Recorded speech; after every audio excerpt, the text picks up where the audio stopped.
নমস্কার সবাইকে। আমার নতুন একটা রেসিপিতে আপনাদের সবাইকে স্বাগত। আপনারা সবাই কিরকম আছেন জানাবেন। আপনাদের আশীর্বাদ ও ভালোবাসায় আমি মোটামুটি ভালোই আছি। তো আমি আজকে নতুন আরেকটা রেসিপি নিয়ে চলে এসেছি। আপনারাও দেখতে থাকুন, আশা করি আপনাদেরও খুব ভালো লাগবে। আর ভিডিও শুরুতেই বলবো, প্লিজ ভিডিওটা কেউ স্কিপ করবেন না, ফুল ভিডিওটা ওয়াচ করবেন, তাহলে কিন্তু বুঝতে পারবেন আমি কিভাবে রেসিপিটা রেডি করছি। তো আমি প্রথমে দেখিয়েই দিলাম, আমি বেগুন কেটে নিয়েছি, আর নিয়েছি পেঁয়াজ কলি, পেঁয়াজ কুচি, ধনে পাতা, ওগুলোকে কুচি করে কেটে নিয়েছি। আর এদিকে নিয়ে নিয়েছি আমি কিছুটা চিংড়ি মাছ। চিংড়ি মাছটা একদম কেটে ধুয়ে পরিষ্কার করে নিয়েছি। এবারে আমি অল্প একটু তেল দিয়ে চিংড়ি মাছগুলোকে তেলের মধ্যে দিয়ে দিলাম। চিংড়ি মাছগুলোকে হালকা করে একটু ভাজা করে নেব। তো চিংড়ি মাছটার মধ্যে একটু নুন আর হলুদ দিয়ে দিলাম। আর আপনারা দেখেই নিয়েছেন যে আমি বেগুনটা ঠিক কিরকম চওড়া করে গোল গোল পিস করে কেটে নিয়েছি। এবারে আমি বেগুনগুলোকে সুন্দর করে,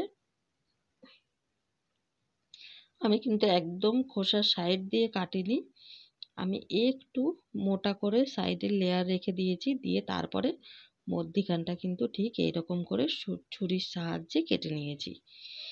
আর হ্যাঁ, আপনারা কিন্তু বলতে পারবেন না যে আমি আপনাদেরকে নতুন নতুন রেসিপি দেই না। আমি কিন্তু প্রত্যেক দিন নতুন নতুন কিছু রেসিপি দেওয়ার চেষ্টা করি আপনাদের জন্য, যাতে আপনাদের রান্না করতে গেলে কোনো রকম প্রবলেম না হয়। কি রান্না করব কি রান্না করব এই চিন্তাটা যেন মাথায় না থাকে। তার জন্য কিন্তু আমি প্রত্যেক দিন চেষ্টা করি কিছু না কিছু আপনাদের জন্য নতুন নিয়ে আসার। তো অবশ্যই রেসিপিগুলো আপনারা বাড়িতে ট্রাই করবেন, করে আমাকে জানাবেন কিরকম লাগলো। আর যদি ট্রাই না করেন তাহলে কি করে বুঝবেন যে আমার রেসিপিটা কিরকম হচ্ছে খেতে বা টেস্টটা কিরকম। তার জন্য কিন্তু অবশ্যই বাড়িতে ট্রাই করতে হবে। আর এইরকম নতুন নতুন রেসিপি যদি প্রত্যেকদিন বাড়িতে করতে থাকেন, তাহলে সবাই তো ডেফিনেটলি আপনার রান্নার ভালোবাসায় পড়ে যাবে। তখন সবাই কিন্তু আপনার কাছে নতুন নতুন রেসিপি খেতে চাইবে। আর তার জন্য কি করতে হবে, আমার চ্যানেলটাকে কিন্তু অবশ্যই আপনাদের ফলো করতে হবে। তাহলেই কিন্তু এরকম সুন্দর সুন্দর রেসিপি প্রত্যেক দিন নতুনত্ব কিছু দেখতে পাবেন। তো এবারে দেখতেই পেলেন আমি কিভাবে বেগুনের ভিতরের অংশটাকে কেটে নিলাম সুন্দর করে নিয়ে। এবারে আমি একটু নুন মাখিয়ে রেখে দিয়েছি, আমি কিন্তু হলুদ দিইনি। কারণ কি, হলুদ দিলে বেগুনগুলো যখন ভাজবো তখন একদম কালো কালো হয়ে যাবে দেখতে। তার জন্য আমি হলুদ দিইনি, শুধু নুন মাখিয়েই কিন্তু রেখে দিয়েছি। এবারে আমি চিংড়ি মাছগুলো ভাজা হয়ে গেছে সেগুলো তুলে নিয়েছি। নিয়ে এবারে আমি অল্প পরিমাণে আরেকটু তেল দিয়ে দিয়েছি। তেল দিয়ে সেখানে অল্প পরিমাণে একটু কালো জিরে ফোড়ন দিলাম। দিয়ে কিন্তু এবারে পেঁয়াজ আর পেঁয়াজ কলিটাকে ভালো করে ভেজে নেব। তো এবার এখানে আমি অল্প পরিমাণে একটু লবণ দিয়ে দিলাম, যাতে পেঁয়াজ কলি তারপরে পেঁয়াজটা ভাজা ভাজাও হয়ে যায় আর মশলাটাও সুন্দর নোনতা নোনতা হয়। না হলে কিন্তু পুরো পাঞ্চা পাঞ্চা লাগবে। তো তার জন্যই কিন্তু এখানে লবণ দিয়ে দিলাম। আর পেঁয়াজটা আর পেঁয়াজ কলিটা হালকা ভাজা হয়ে গেলে তার মধ্যে আমি বেগুনের যে অংশগুলো কেটে নিয়েছিলাম মধ্যিখান থেকে, সেই বেগুনের অংশটাকে টুকরো করে নিয়ে কিন্তু আমি এখানে দিয়ে দিলাম। আর দিয়ে দিলাম অল্প পরিমাণে একটু লঙ্কা গুঁড়ো, একটু হলুদ গুঁড়ো আর একটু জিরে গুঁড়ো। লঙ্কা গুঁড়ো, হলুদ গুঁড়ো, জিরে গুঁড়ো এগুলো কিন্তু আমি খুব সামান্য পরিমাণেই দিয়েছি। দিয়ে এবারে বেগুনটা যতক্ষণ পর্যন্ত না নরম হয়ে যাচ্ছে, বেগুনটা কিন্তু নরম হয়ে একদম ঘাটা ঘাটা হয়ে যাবে। কারণ কি, এরকম যদি দানা দানা থাকে তাহলে আমি যখন ওটা মধ্যিখানে দেব তখন তো ভালো করে বসবে না মশলাটা। তার জন্য কিন্তু বেগুনটাকে একদম নরম করে নিয়ে এরকম ঘেটে নিতে হবে। এবারে মশলাটা তো একটু জল জল আছে, আর এরকম করে যদি আমি বেগুনের মধ্যে দিই তাহলে পুরো মশলাটাই কিন্তু ছেড়ে দেবে। কারণ কি, আমরা সবাই জানি বেগুনের থেকে কিন্তু জল বেরায়।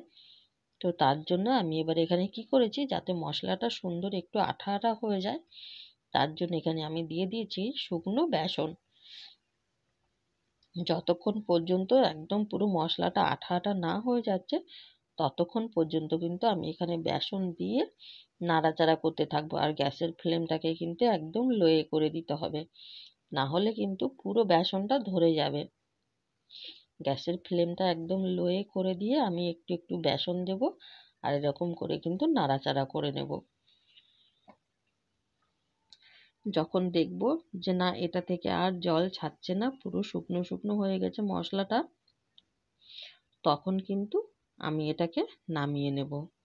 তো যতক্ষণ পর্যন্ত জল জল ভাবটা আছে ততক্ষণ পর্যন্ত কিন্তু বেসনটা দিয়ে এরকম নাড়াচাড়া করে নিতে হবে সুন্দর করে।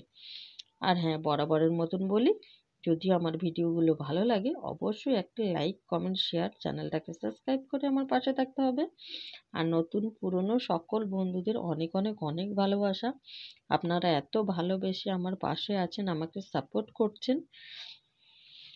তো কথা বলতে বলতে এদিকে কিন্তু দেখুন বেসনটা আমার একদম মশলাটা পুরো রেডি হয়ে গেছে, শুকনো শুকনো হয়ে গেছে। তো আমি এখন আর বেসন দেবো না।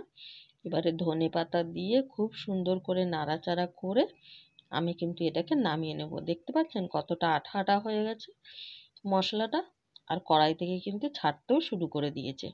তো এবার আমি নামিয়ে নিয়েছি, নামিয়ে নিয়ে হাতের সাহায্যে এরকম করে একটু মেখে নেব। এটা একটু হালকা ঠান্ডা হয়ে গেছে তারপরে মাখছি, একবারে গরম থাকলে তো এটা মাখা যাবে না। একটু হাতের সাহায্যে পুরো মশলাগুলোকে মেখে আমি রেডি করে নিয়েছি। এবারে আমার যতগুলো বেগুন আছে আমি ততগুলোই কিন্তু এখানে ওই ডোগুলো কেটে নিয়েছি। নিয়ে এবারে খুব সুন্দর করে বেগুনগুলোকে রেখে বেগুনের মধ্যে মশলাটাকে কিন্তু চেপে চেপে একদম ভরে দিতে হবে, যাতে বেগুনের এই যে সাইড থেকে কোনো রকম মশলাটা ছেড়ে না দেয়। যদি মশলাটা ছেড়ে দেয় তাহলে কিন্তু ভাজার সময় মুশকিল হয়ে যাবে। তার জন্য কিন্তু খুব ভালো করে চেপে চেপে দিতে হবে। তো আমার থালার নিচে একটু লেগে যাচ্ছিল, তার জন্য আমি এখানে শুকনো বেসন একটু ছড়িয়ে দিলাম।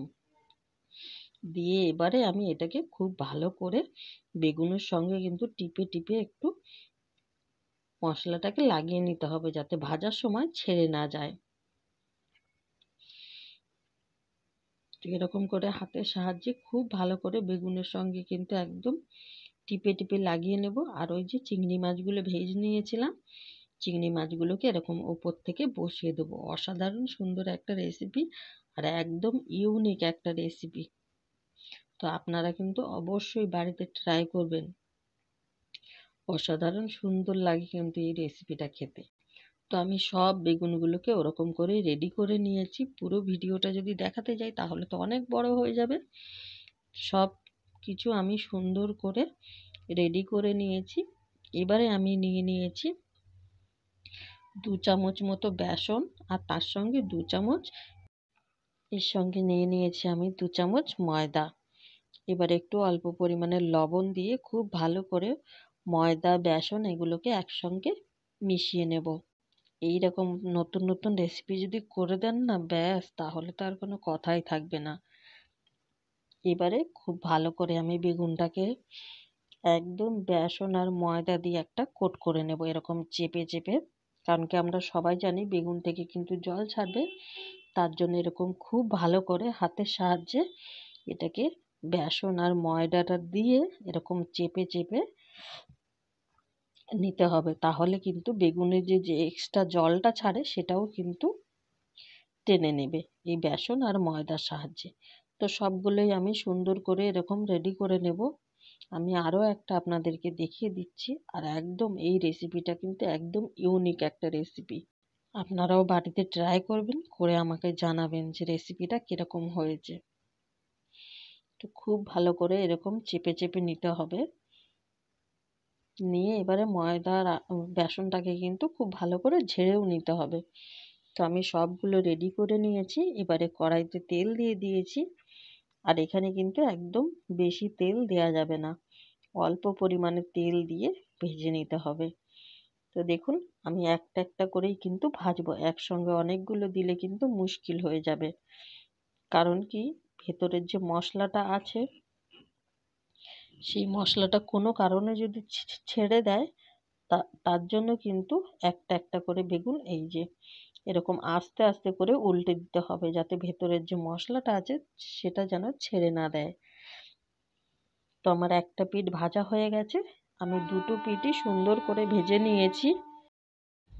তো এরকম একটা একটা করেই কিন্তু আমি সবগুলো ভেজে একদম রেডি করে নিয়েছি। দেখুন তো কিরকম লাগছে, দেখে মনে হচ্ছে যে একটু পোড়া পোড়া, কিন্তু না, একদম পারফেক্ট ছিল। তো সবাই ভালো থাকবেন, সুস্থ থাকবেন, সাবধানে থাকবেন। দেখা হবে আবার নতুন একটা ভিডিওর সাথে।